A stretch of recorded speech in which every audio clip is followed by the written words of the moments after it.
Hello, Mr. Reagan. Such a pleasure to have you here in Singapore. Okay. How are you? I'm fine. How are you doing? Thank you very much. I'm doing good. Okay. So, what brings you to Singapore at WLA conference? What are you looking forward to? What's your session about? The WONE Global Summit 2025. Interesting. It's a platform that we thought could help us connect with other law firms worldwide. While we have ambitions, we thought through partnering with WONE Global, we could have further reach than we currently have, operating out of Lusaka in Zambia. So I look forward, and I have already spoken to colleagues from different countries, listened to different presentations today. Very interesting, very insightful, very knowledgeable group of people. I'm only happy that I could make it despite the long flight.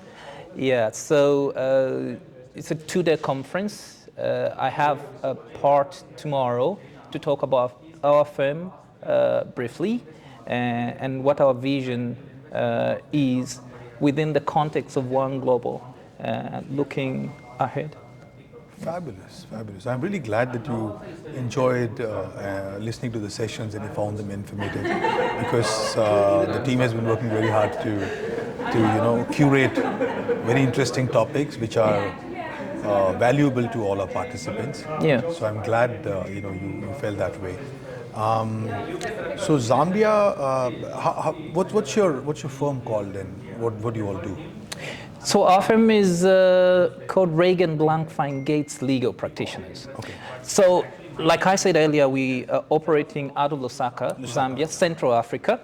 If there's anything that Zambia is known for, it's its copper production, apart from its peace and warm climate and warm people.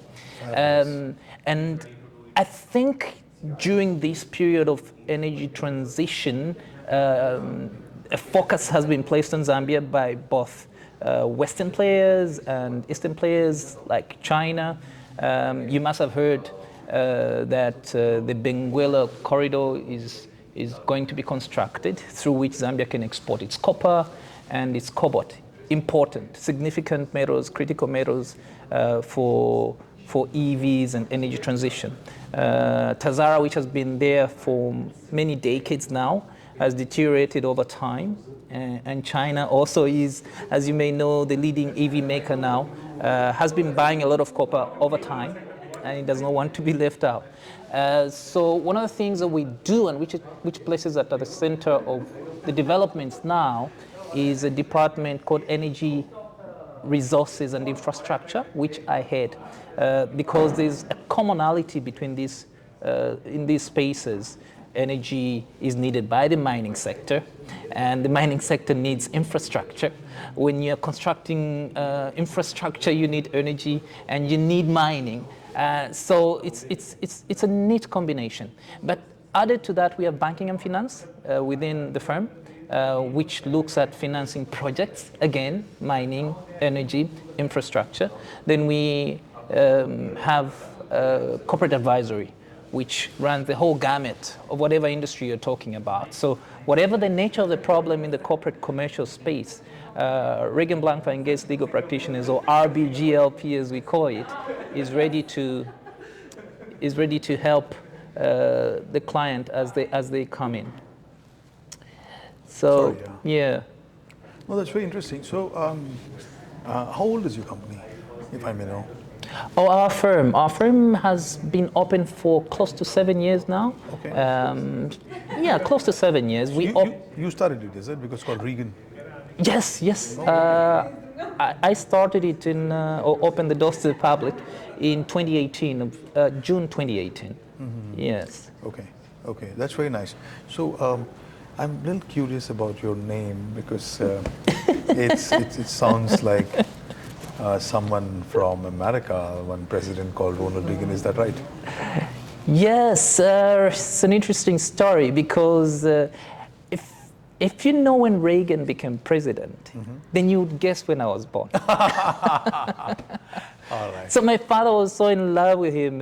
He was quite a character. Yeah, he was quite a character. Yes. Very, very infectious and likable to a large extent, and yes, popular and all yes, that. I agree with yes. The first Hollywood actor to make it president, and at the time he was inaugurated to the presidency, he was the oddest person to occupy that office, and he was sort of liked by both Democrats and Republicans. Very an easy thing to do. Absolutely. In today's time, definitely not possible. But also, so maybe your dad wanted you to become an actor. Maybe, I don't know. I've never or maybe asked, a politician. I don't know. Maybe. Sometimes I think you want to become a politician at some point in the future. I have thought about it. Now that you're asking, that's quite a thought. Okay. That's quite a thought. Yeah. Sometimes I know parents want to achieve certain things they would have liked to achieve through their children, maybe.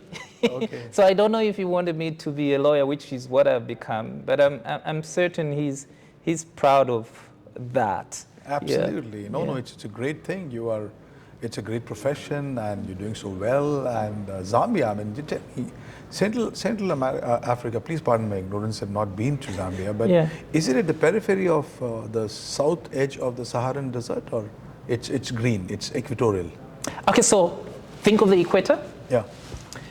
We're just below the equator. Okay, then it'll be green and yes, it's not dry. Sub-Saharan Africa. Yeah, so it's green. It's a plateau surrounded by 8 countries. So 8 plateau neighbors. means what's the altitude? Is it a little higher altitude, like Ethiopia? It's sort of. So in certain places we have mountains. We have 2 escarpments, the Mchinga and Zambezi escarpment. Zambezi, I've heard, yeah. Yes. So, but most of it is flatland. Yeah, so that the soil is good for agriculture in most parts.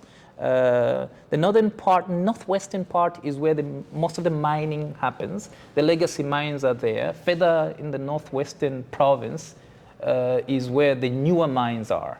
But in recent times, you've had minerals discovered everywhere beyond copper and cobalt. So you're talking about gold. Zambia leads in precious metal production. And so that is an interesting area for investors. A lot of interest has been shown in the past by Western companies, but more recently by Chinese companies who are extracting these minerals. And Zambia, like I said earlier, has a lot of critical minerals, critical to the energy transition. So a lot of interest has been shown in that area too. So, but that must have, I'm sure, brought a lot of wealth to Zambia in the last few years. I mean, economically, how's the country doing? And how does that impact your business? It ought to have. I would say we haven't made as much progress as we should have. It's the Dutch disease or the curse of natural resources. What we've been lucky to have is, I think, peace over the many transitions, political transitions that we've had. There've been stutterings in policy, back and forth. So, a lot of time has been lost in that. But currently we are again in another transition. And hopefully we can see growth, especially in the economy. The economy has contracted markedly over the last, I think, 10 years or so.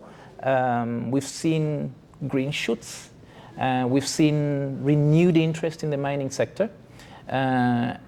And I think maybe beyond this, our government says, the Minister of Finance has indicated that we may see the fruits of the hard work that has been put in now, or the pain that we felt now, economically speaking, beginning mid-2026 through 2027. So with our sector, the growth or lack thereof of the economy affects what happens.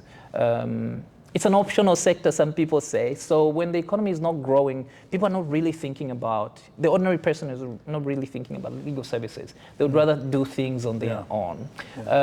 When the economy grows, then they have more expendable income, disposable income, and obviously because we're a net importer of FDI, then you see confidence in the economy from foreign players. When that happens, that impacts our business positively. So our legal practice sort of follows the trajectory of the economy. So right now we're hanging in there, hoping for better times. But I believe with interactions such as we have had here at WONE Global, It opens new perspectives, new partners with whom you can interact, who have clients in their own countries who may be interested in Zambia. And we can help using this platform to give end-to-end service with our partners within WONE Global. So today, do you meet anyone like that who's shown any interest in collaborating in some way? Yes, very interesting discussions I had with a colleague from Turkey about collaboration. Another one that struck me as interesting was from here in Singapore, I think from CMS Holborn. We discussed banking and finance and how we can collaborate maybe through exchanges of talent from our firms and learning from each other's perspectives, because as you know, Hong Kong is quite advanced in the financial sector. So there's a lot to learn, because one of the departments that we have, I may not have mentioned that, is banking and finance, which we've been trying to develop. And I think through that exchange, we could be at the cutting edge of advisory services in the banking and financial sector for our market by tapping from the experience that our friends have here. Fabulous. And I must, before I close, Mr. Reagan, I must say that you really It's a common problem. It's a common mistake. My first name is Reagan. Okay. My last name is Gates. Gates. So if you insist on Mr., you call me Mr. Gates. Mr. Gates. Mr. Gates. Oh, God. So all the big names there and big surnames. But Mr. Gates, I must say that you really speak very well and you articulate very well. And such a pleasure to have you here. And wish you and your firm all the very best in all the initiatives. Thank you very much. The pleasure is mine. Thank you, and thank you for this summit. It's eye-opening, and I can only wish WONE, of which we are a partner now, the very best going forward. I know that if WONE grows, we grow, and everybody profits. So well said, sir. Thank you very much. All right. Thank you. Fantastic. All right. Great.